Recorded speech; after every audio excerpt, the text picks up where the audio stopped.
Hey guys, welcome to the channel. So guys, कल market में volatility हमें देखने को मिली थी। तो आप यहाँ पर देख सकते हैं कि मार्केट 23,500 के लेवल के अपसाइड भी गया था। जैसे कि मैंने आपको कहा था कि वहाँ पर बाइंग हो सकती है। यहाँ पर 12 बज के 12 बजे यहाँ पर एक ट्रेड बाइंग साइड की ओर बना था, लेकिन उसका एसएल हिट हुआ था। उसके बाद मार्केट ने फिर से थोड़ा सा रिवर्स जाके, यानी कि सेलिंग साइड जाके, फिर से यहाँ पर 23,500 के लेवल को ब्रेक किया था। तो मार्केट में काफ़ी वॉलेटिलिटी थी। तो हमें जो ट्रेड मिलना चाहिए था वो मिला ज़रूर था, लेकिन उसका एसएल हिट हुआ होगा। आज मार्केट यहाँ पर थोड़ा सा गैप अप ओपन हुआ और उसके बाद फिर से कल का जो ये हाई था वहाँ तक गया और उसके बाद फिर से रिजेक्शन आया। तो ऑब्वियस ऐसा ही होने वाला था, क्योंकि मार्केट में अभी सेलिंग साइड की ओर सेंटीमेंट है। तो यहाँ पर हमें सेलिंग थोड़ी सी देखने को मिली और उसके बाद प्रीवियस डे क्लोजिंग के पास आकर मार्केट ने सपोर्ट लिया और उसके बाद काफ़ी बड़ी बाइंग यहाँ पर देखने को मिली। तो आप देख सकते हैं कि मार्केट में काफ़ी बड़ी बाइंग आई। तो आज सेंसेक्स में एक्सपायरी थी, उसी वजह से यहाँ पर एक शॉर्ट कवरिंग हमें देखने को मिली। मार्केट में सेंटीमेंट अभी भी नेगेटिव ही माने जाएंगे जब तक मार्केट जहाँ से सेलिंग आई है, कहाँ से सेलिंग आई है वो भी मैं आपको बता देता हूँ। यहाँ से सेलिंग आई है, तो वहाँ वहाँ से मार्केट जब भी प्राइस एक्शन बनाकर यहाँ पर मार्केट पॉज करेगा, जो कि यहाँ पर कर रहा है, और उसके बाद यहाँ से ऊपर जाने की कोशिश करेगा, तभी मार्केट में जो सेलिंग आई है उसको हम निगलेक्ट करके यहाँ पर बाइंग साइड की ओर जाने की कोशिश करेंगे। यहाँ पर सपोर्ट वीक थे, वहाँ से जो सेलिंग आई थी उस पे से वहाँ से मार्केट फिर से एक बार सेलिंग साइड की ओर आ सकता है, जैसे कि यहाँ पर आपको थोड़ा सा देखने को मिला। तो ये सपोर्ट के पास टच होकर फिर से मार्केट सेलिंग साइड की ओर ही आना चाहिए, अगर मार्केट को सेलिंग साइड आना होगा तो। या फिर मार्केट फिर से गैप डाउन खुल जाएगा और नीचे जाने की कोशिश करेगा, क्योंकि कुछ लेवल अभी भी पेंडिंग पड़े हुए हैं, कुछ टारगेट आप देखेंगे तो अभी भी कुछ पेंडिंग पड़े। इसी वजह से मैं सेलिंग की बात अभी भी कर रहा हूँ। तो हमें यहाँ पर एक शॉर्ट कवरिंग देखने को मिली, इसका मतलब ये नहीं कि आप यहाँ पर बाइंग साइड की ओर बैठ जाए। ये देखिए, यहाँ पर जो एक गैप है अभी भी वहाँ तक मार्केट आया नहीं है, आप देख सकते हैं यहाँ पर। तो वो टारगेट यहाँ पर आना चाहिए। थोड़ा सा यहाँ पर सेलिंग आई, यहाँ से 24,400 या 500 से सीधी सेलिंग आई और उसके बाद इतना सा पुलबैक आया, शॉर्ट कवरिंग, और फिर से मार्केट डाउन ट्रेंड की ओर आना चाहिए और ये गैप फिल करनी चाहिए। और उसके बाद डिसाइड होगा स्ट्रक्चर देखकर कि मार्केट में क्या होगा। अगर यहाँ तक मार्केट आया तो थोड़ी सी बाइंग हमें फिर से एक बार देखने को मिलेगी। यहाँ से सपोर्ट हमें मार्केट लेता हुआ देखने को मिलेगा, जो यहाँ पर सपोर्ट लेवल है वहाँ से। लेकिन अभी तक मार्केट यहाँ पर आया नहीं है, उसी वजह से क्या होगा कि मार्केट सेलिंग साइड की ओर अभी भी आ सकता है, क्योंकि ट्रेंड जो चल रहा है वो डाउन ट्रेंड चल रहा है। उसका 50% भी मार्केट ने अभी तक रिकवर नहीं किया हुआ है।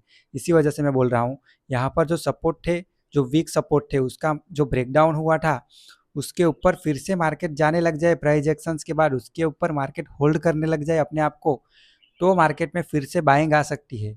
लेकिन यहाँ पर अभी मार्केट इन बिटवीन जाने की कोशिश कर रहा है। मार्केट इन बिटवीन यहाँ पर बना रहा तो मार्केट में फिर से एक बार बाइंग थोड़ी सी देखने को हमें मिल सकती है।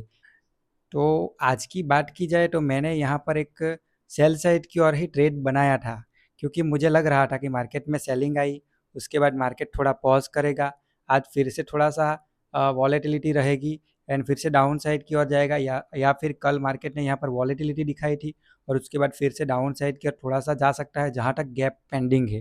मैंने आपको जैसे बताया कि गैप अभी भी पेंडिंग है, जो टारगेट है वो पेंडिंग है। तो उसी वजह से मैंने सेल करने की कोशिश की थी, लेकिन मेरा भी एसएल यहाँ पर हिट हुआ। कल मेरा 8 रुपये का एसएल हिट हुआ था, आज मेरा 5 रुपये के अराउंड एसएल हिट हुआ 4 लॉट पे।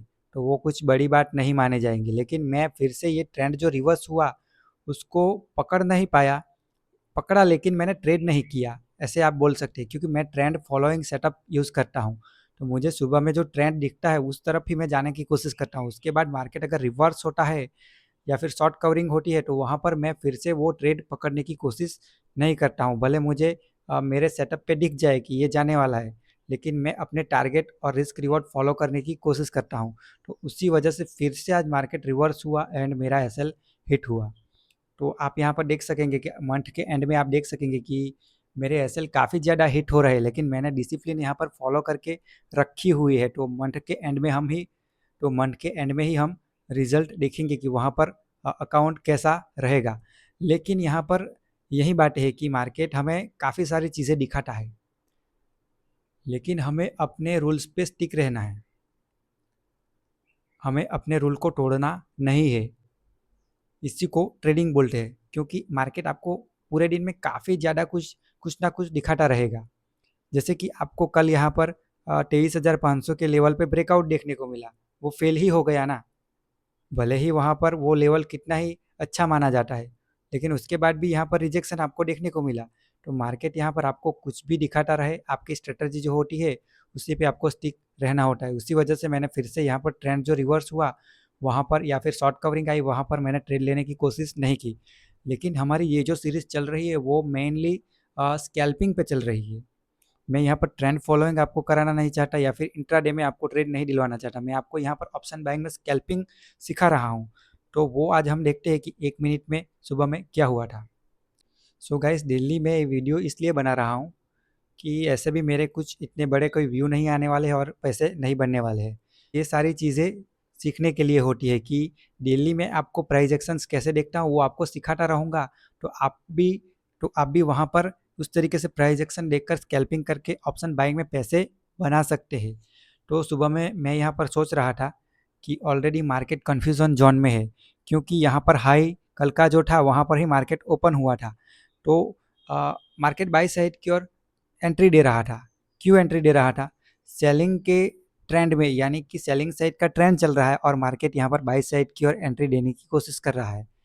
तो मैंने भी सोचा कि एंट्री बनेगी, लेकिन हाफ क्वांटिटी में यहाँ पर बनेगी। क्यों बनेगी वो भी आपको मैं बता दे रहा हूँ। कल के हाई को मार्केट यहाँ पर ब्रेक करने की कोशिश कर रहा था विद द प्राइस एक्शन, जो क्योंकि आप देख सकते हैं यहाँ पर इस कैंडल को मैं बड़ी कर देता हूँ। मार्केट में पहली कैंडल ओपन हुई, रिजेक्शन आया, उसके बाद मार्केट फिर से अपसाइड जाने लगा। तो मुझे लगा कि यहाँ पर ये जो हाई है प्रीवियस डे का, उसको मार्केट ब्रेक करके थोड़ा सा हमें प्रॉफिट देने की कोशिश करेगा और फिर से नीचे आ जाएगा।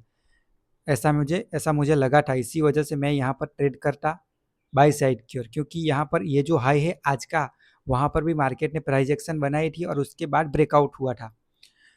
तो उसी वजह से यहाँ पर एक ट्रेड बनता और वो हाफ क्वांटिटी में बनता, क्योंकि हम अगेंस्ट द ट्रेंड थे। इसी वजह से हाफ क्वांटिटी में यहाँ पर ट्रेड बनता और उसका एसएल हिट होता। उसके बाद क्या हुआ, फिर से मार्केट सेलिंग साइड की ओर आने लगा।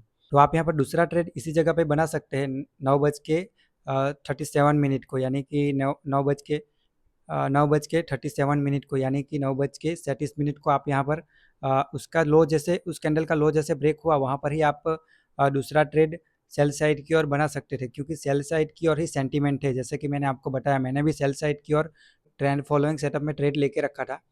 तो वहाँ पर एक ट्रेड आप बना सकते थे। आप सोच रहे होंगे कि यहाँ पर लो तो यहाँ पर लगा हुआ है और उसके बाद अर्ली हमें एंट्री क्यों लेनी है? तो उसका रीज़न एक ही रहता है कि अर्ली हमें एंट्री इसलिए लेनी होती है क्योंकि यहाँ पर मार्केट में ब्रेकआउट हुआ। तो वो जो ब्रेकआउट हुआ वो फेलियर हो गया। तो मार्केट में ब्रेकआउट जब भी फेल होता है उसको अर्लियर एंट्री रिवर्स में लेनी रहती है। उसके बाद मार्केट में रिवर्स में अर्लियर एंट्री लेनी रहती है। आप वहाँ पर प्राइस एक्शन नहीं देखेंगे, ये जो प्राइस एक्शन बनी 9:37 को, वो नहीं देखेंगे और यहाँ पर ऊपर ही ट्रेड ले लेंगे, वहाँ पर भी आपका ट्रेड बन जाता है।